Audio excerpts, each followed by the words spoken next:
The Trump administration's zero-tolerance immigration policy has separated thousands of families since it was implemented by Attorney General Jeff Sessions.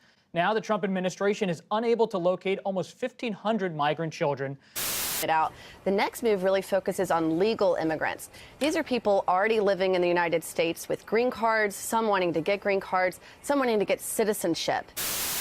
The once rare procedure of denaturalization, which was typically reserved for criminals and human rights violators, is on the rise. And deporting more people than ever before. And so in a way, it shouldn't be surprising that, yes, these federal agencies are action.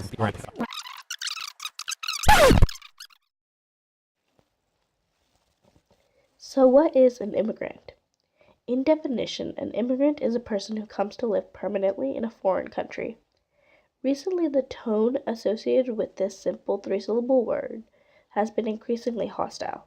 Politicians corrupt the true meaning and history behind immigrants in the United States, and I'd like to introduce something on the opposite side of the spectrum. The United States of America, at its roots, is a country built on immigrants. Though initially populated with Native American tribes, the east coast of America became increasingly inhabited with European colonies, such as the first British permanent settlement of Jamestown in 1607, an economic venture from the Virginia Company. Following these years, many more colonies popped up, and each one had a different motive. Additionally, from the early to mid-1800s, German and Irish immigrants were two of the largest immigrant groups in the United States. This is as a result of the lack of resources in Ireland, such as from the Irish potato famine and an economic downturn. Chinese immigrants during the 1840s flooded California and other western territories in the hopes of an economic miracle and finding gold. Each immigrant to America had a motive, whether it be freedom from oppression, resources, desire for commerce, or economic motives. Now let's take it back to 2018, or rather 2004, when my family immigrated to the United States of America from Dubai. We'll be looking into their lives and their opinions of the United States and their immigration.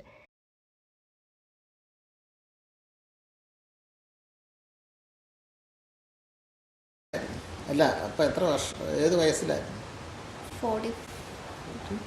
Came to America in 2004. Was in September. I was 36. I was 9 years old when I came. Our migration to America was not a planned one. So we were working in Dubai, and this agency came over looking for nurses to work in places where they were short of nurses in America. A group of us decided to go for the interview there, and we attended the interview, got selected, and the agency said they are going to take care of my immigration process. Normally the education was important. The kids' education is a great value for our life, to give education to children.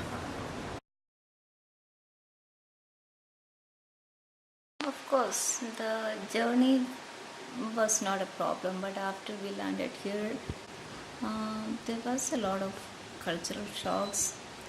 Everything seems to be different from what we were practicing in India. Also, we had difficulty in getting, public transport was not that great in New Mexico when we came. We have to get the kids to go to school, and the school didn't have any school bus. So every day in the morning and in the afternoon we had to walk to get the kids to the school and then pick them back from school. The transition period was very difficult from where we moved from the UAE to US.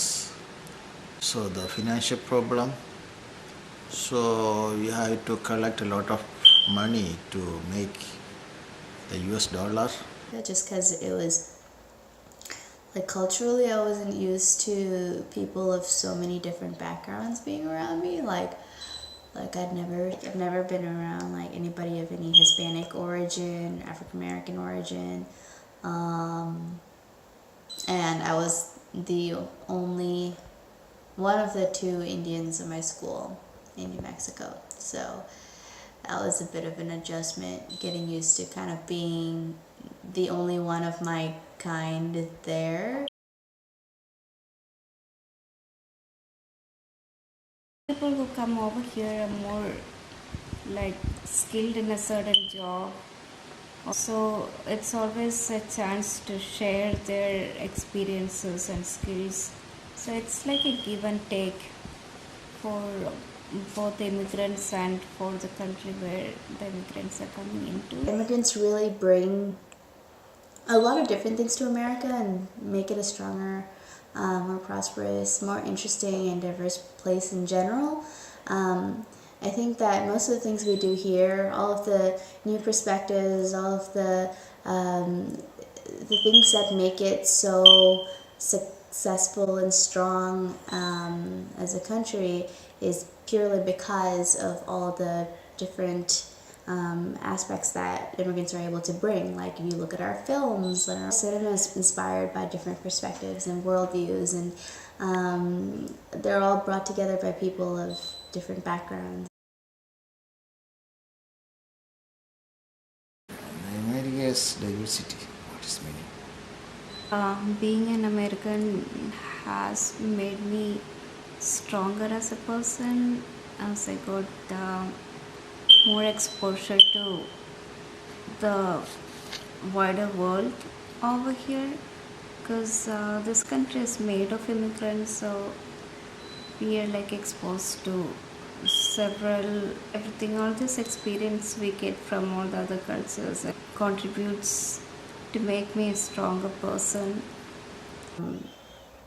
Working hard to get where you want to be, and recognizing your skills and recognizing your talents and making the most of them, and really kind of relying on the strength of like different people's opinions and perspectives to make yourself a better person overall as well.